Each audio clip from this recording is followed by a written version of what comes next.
I am Quincy Bestorninas and this is my cousin. I am Adrian Mark Peralta. Welcome to our podcast discussion.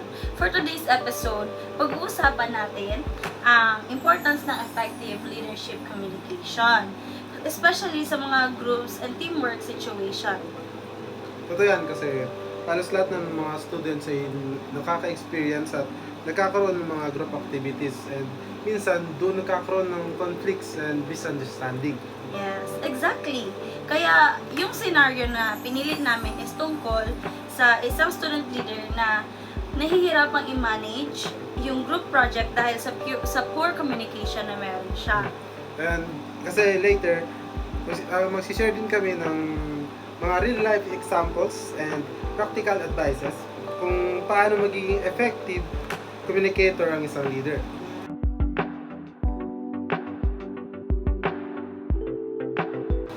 Importance of communication. Para sa akin, communication is the most important qualities of a leader. Oh, same kasi kahit sabihin natin magaling ka technically, kung hindi mo naman masyadong ma-communicate yung mga nang maayos yung instructions mo, lalo sa yung group members ay magkakaroon talaga ng confusions. Yes, especially sa group projects. Halimbawa, hindi clear yung instruction ng leader. So, iba-iba yung ginagawa ng mga members, di ba? O kaya naman hindi gaanong nasabi ng maayos yung mga deadlines tapos magkakaroon pa ng members na hindi makakasubmit on time. Which usually causes na nag-cause siya ng stress and conflicts sa buong team. Oh, and doon pumapasok yung role ng effective communication. Dapat clear, respectful, and open yung communication ng leader sa kanyang mga group members. Totoo.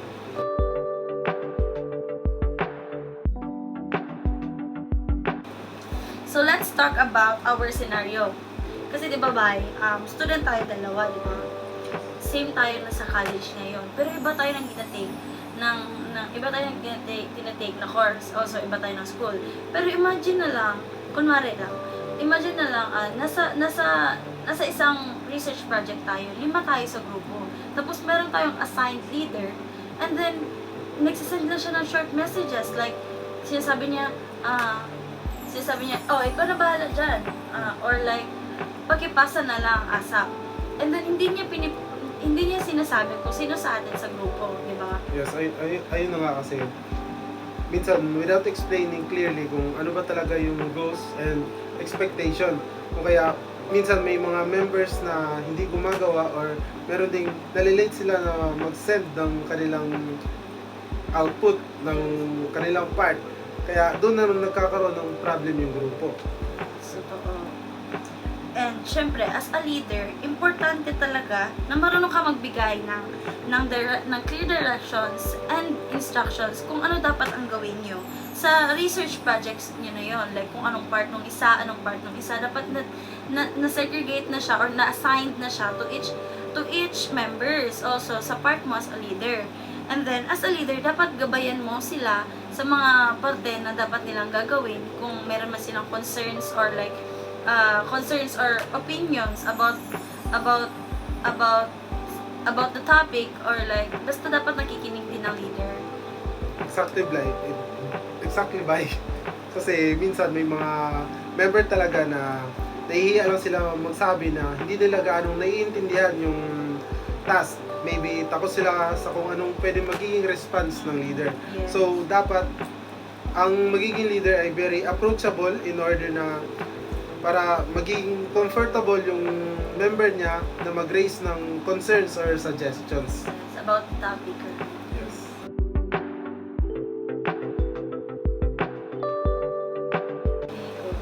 Actually, hindi lang naman ito siya applicable sa school settings, di ba? Even sa workplace, communication is very important. For example, sa companies, kapag hindi clear yung communication ng manager, naapektuhan yung productivity ng mga employees. Or maybe during emergencies. Kailangan calm and organized magsalita yung leader para hindi magkaroon ng panic yung mga tao. Totoo.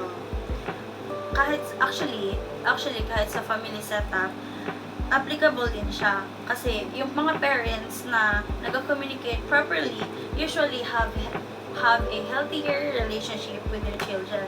Like sa family natin. So tayo, well-connected tayo to each other kasi yung parents natin is gina-guide nila tayo towards each other.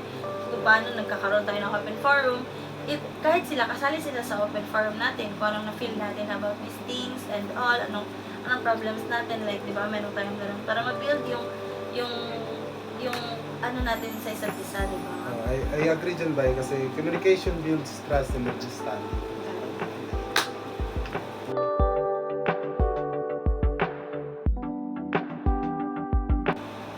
So, ano ba yung important communication skills na isang leader ba? First is active listening. Yes. Meaning, hindi lamang puro salita, kundi dapat marunong ding makinig. Second is clarity. Dapat simple and understandable yung instructions na binibigay ng isang leader. Third is empathy. Yes, empathy is very important kasi hindi pare-pareho ang situations ng bawat tao kada araw. Maybe ikaw or ako, iba't iba tayo ng napagdadaan at ginagawa kada araw. And lastly, confidence. Leaders should speak confidently para magkaroon ng trust ang kanyang mga team members sa kanya.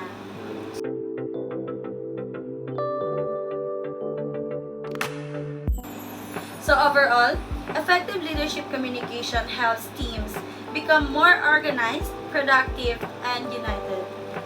And it also reduces misunderstandings and conflicts. For future leaders, our advice is simple. Communicate clearly, listen actively, and respect other people's opinions. Kasi nga, leadership is not just about giving orders. It's about building connections and teamwork. Thank you for listening.